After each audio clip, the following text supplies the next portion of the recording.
महाराजा नगर में आयुष पब्लिक नाम का एक बड़ा ही नामी स्कूल था। उसी स्कूल में रजनी नाम की एक लड़की पढ़ा करती थी। रजनी बहुत ही होशियार और होनहार स्टूडेंट थी। वो सिर्फ और सिर्फ अपनी क्लास में ही नहीं बल्कि पूरे स्कूल में फर्स्ट आया करती थी। एक दिन की बात है, रजनी की मैम कमला क्लास में आती है और रजनी से बोलती है, रजनी तुमने तो कमाल ही कर दिया, तुम इस बार भी डांस कंपटीशन में फर्स्ट आई हो। सच में तुम सिर्फ पढ़ाई में ही नहीं बल्कि स्पोर्ट्स, डांस, सिंगिंग सब में आगे हो। इसीलिए तो तुम मेरी सबसे फेवरेट स्टूडेंट हो।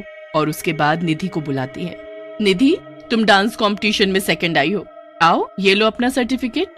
सेकंड आने पर निधि को बहुत गुस्सा आता है और वो मैम से बोलती है, मैम मेरा डांस भी तो बहुत अच्छा था, तो फिर मैं सेकंड और ये रजनी फर्स्ट कैसे? मैं तो पढ़ाई लिखाई, डांस, खेल कूद सब में खूब मेहनत करती हूँ, फिर भी ये रजनी न जाने कैसे फर्स्ट आ जाती है और मैं सेकंड। निधि बेटी मैं जानती हूँ कि तुम भी सभी कार्यों में होशियार हो, पर थोड़ा बहुत ऊपर नीचे तो होता रहता है। तुम और मेहनत करो तो हो सकता है कि अगली बार तुम भी रजनी की तरफ फर्स्ट आ जाओ। अरे हाँ, रजनी से याद आया कि 2 दिन बाद तो रजनी का बर्थडे है। जी मैम, और हर बार की तरह इस बार भी मैं अपना बर्थडे अपनी क्लास में बड़े ही धूमधाम से मनाऊंगी। तभी निधि अपने साथ बैठी अपनी फ्रेंड टीना से कहती है, अरे कुछ दिनों बाद तो मेरा भी बर्थडे आने वाला है, पर कमला मैम को तो बस इस रजनी का बर्थडे याद है, और हो भी क्यों ना, ये मैम की फेवरेट स्टूडेंट जो ठहरी। जब देखो हर टाइम बस रजनी रजनी करती रहती हैं। इस रजनी की वजह से मैम मेरी तरफ ध्यान ही नहीं देती। इस रजनी की वजह से ही मैं हर बार फर्स्ट आने से रह जाती हूँ। सही कहा तूने निधि, जब से ये रजनी हमारी क्लास में आई है तब से तेरा तो पता ही साफ हो गया है। और वैसे भी तेरे बर्थडे से ज्यादा बढ़िया तो रजनी का बर्थडे केक आता है, और तेरा तो। तभी लंच ब्रेक हो जाता है। सभी स्टूडेंट लंच के लिए बाहर ग्राउंड में जाते हैं। तभी रजनी निधि और उसकी फ्रेंड्स के पास जाती है और बोलती है, तुम सभी को याद है ना कि 2 दिन बाद मेरा बर्थडे है, और इस बार तो मैं अपना बर्थडे पहले से भी ज्यादा मजेदार मनाऊंगी। आखिर डांस कंपटीशन में फर्स्ट जो आई हूँ, तो फिर तुम सभी तैयार रहना मेरी बर्थडे पार्टी के लिए। ऐसा बोलकर रजनी वहाँ से चली जाती है। तभी निधि का फ्रेंड कौशल बोलता है, यार निधि, ये रजनी तो कुछ ज्यादा ही उछल रही है। अरे कौशल, ये रजनी उछले भी क्यों ना, आखिर पूरी क्लास में किसी का बर्थडे है जो सबसे अच्छा मनाया जाता है, और सभी टीचर्स इसे बढ़िया बढ़िया गिफ्ट देते हैं, इसीलिए तो इतना इतराती है ये रजनी।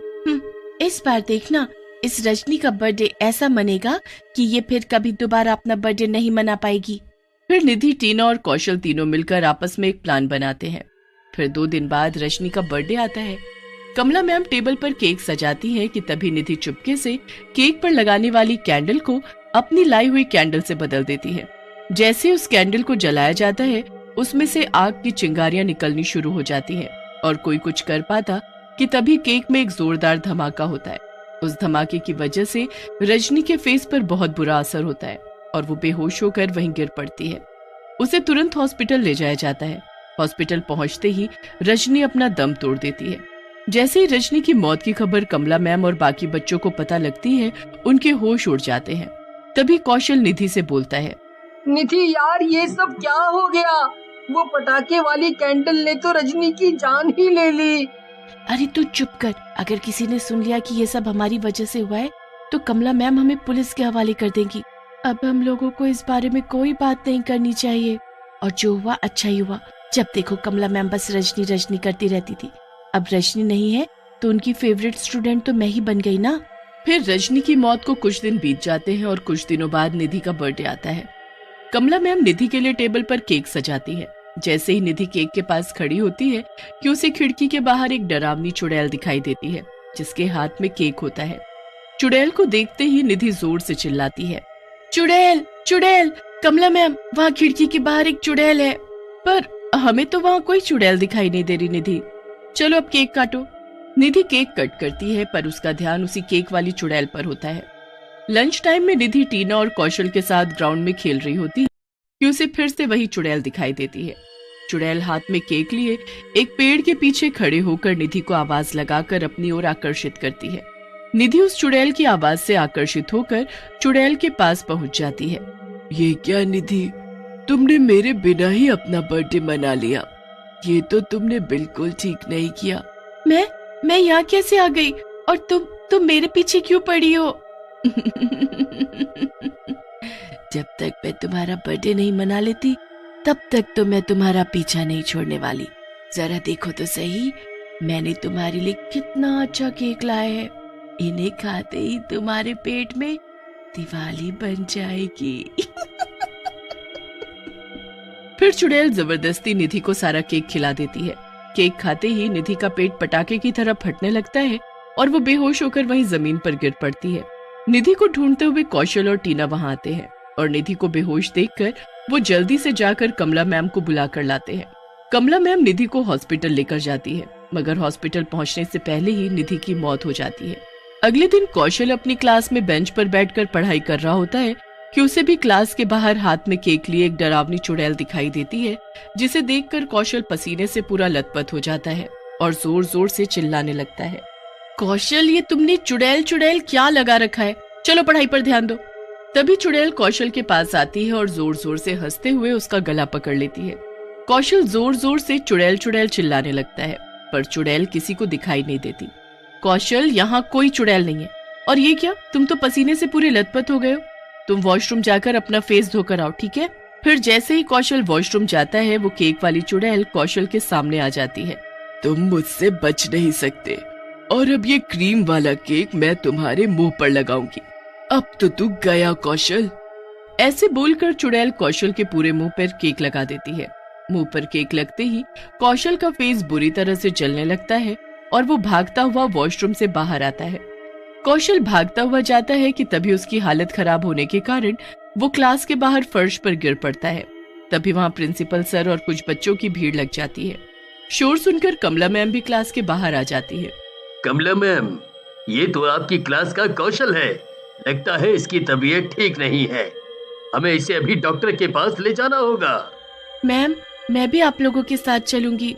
कौशल को हॉस्पिटल ले जाया जाता है। प्रिंसिपल सर कौशल के मम्मी पापा को भी हॉस्पिटल में बुला लेते हैं। हाय रे, ये क्या हो गया मेरे बच्चे को। तभी कौशल के बेड के पास चुड़ैल आ जाती है और वो टीना की ओर देखते हुए बोलती है, कुछ ही देर में ये कौशल भी मर जाएगा, फिर मैं तुझे मारूंगी। कल तो तेरा बर्थडे है ना टीना। जैसे तुमने और तुम्हारे दोस्तों ने मुझे मारा है, वैसे ही मैं तुम्हें भी मार डालूंगी। टीना जोर से चिल्लाते हुए बोलती है, नहीं नहीं, मुझे मत मारना, मुझसे बहुत बड़ी गलती हो गई है। टीना, ये तुम्हें क्या हो गया है? कौन तुम्हें मारना चाहता है? फिर टीना सब समझ जाती है कि ये चुड़ैल कोई और नहीं रजनी है। फिर टीना कमला मैम को सब बता देती है। तभी कमला मैम चुड़ैल को आवाज लगाती हैं, रजनी, हमारे सामने आओ। मैं जानती हूँ कि तुम्हारे साथ जो हुआ वो बहुत ही गलत हुआ। कमला की बात सुनकर रजनी चुड़ैल के रूप में सबके सामने आ जाती है। नहीं छोड़ूंगी, मैं इस कौशल को भी मार डालूंगी और फिर इस टीना को भी मार डालूंगी।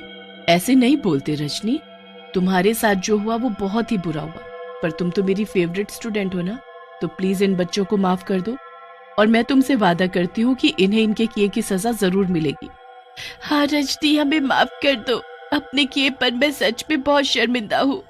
मैं हाथ जोड़कर तुमसे माफी मांगती हूँ। प्लीज इन्हें माफ कर दो, मेरे लिए इन्हें माफ कर दो।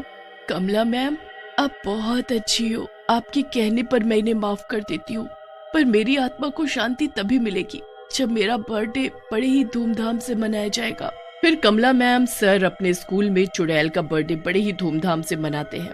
बर्थडे मनाते ही चुड़ैल वहाँ से हमेशा के लिए गायब हो जाती है।